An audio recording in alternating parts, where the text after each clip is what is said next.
Épisode 5, le buffer. Tu crois que c'est du texte, mais c'est de l'architecture. Toujours pas de code? Toujours pas de code, parce que tu veux pas faire un jouet. Tu veux faire un vrai outil. Et un vrai projet, c'est 60% de blabla, de croquis, de souffrance mentale, 40% de code propre, clair, qui sort d'un cerveau préparé. Dans une boîte, toutes les étapes qu'on fait là. C'est des UX, des chefs de produits, des devbacks, des QA, des testeurs qui s'en chargent. Mais toi, t'es seul, donc tu dois faire tout. Et ouais, c'est dur. Et ouais, c'est chiant. Mais c'est le prix de la liberté. Un éditeur, c'est pas une fenêtre, c'est une mémoire. Tu crois que ton éditeur doit juste afficher du texte? Non, il doit s'en souvenir. Le texte affiché, c'est une vue. Le texte réel, c'est un état, une donnée structurée, un buffer. Et là, tu vas devoir réfléchir à comment ton texte vit à l'intérieur.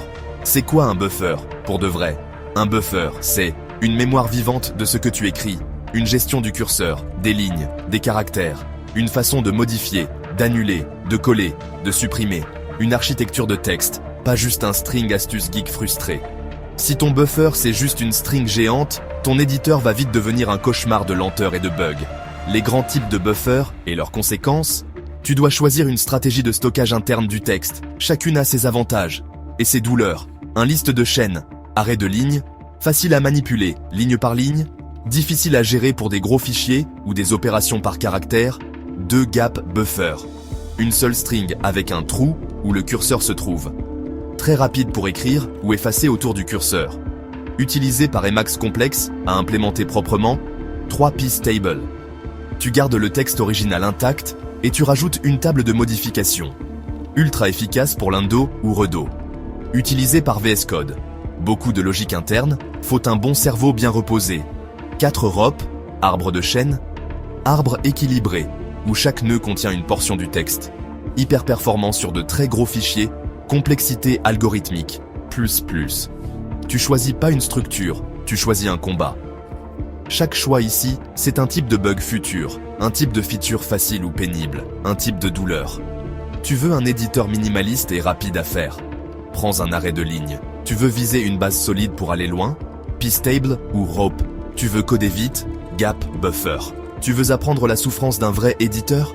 Implémente les 3 pour tester et perds ta santé mentale. Pourquoi c'est important de faire ça sans ordi?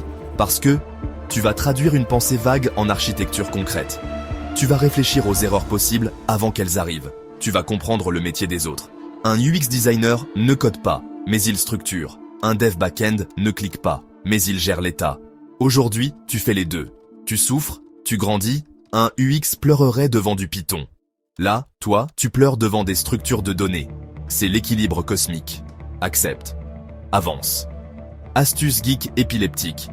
Tu peux dessiner ton buffer. Oui, vraiment. À la main. Une case. Bis, un caractère. Un tableau. Is, une ligne. Un curseur, une sélection, une insertion.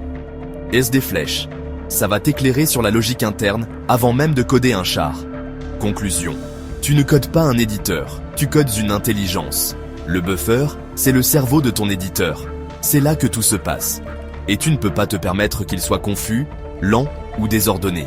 Parce que si lui est malade, tout ton éditeur sera un zombie. Prochain épisode, on parle d'interaction. Pas encore de raccourci clavier, pas encore de souris. Mais la grammaire de l'édition, écrire, bouger, supprimer, insérer. Un langage muet entre toi et ton éditeur. Et pour l'instant, il faut le concevoir. Sur papier.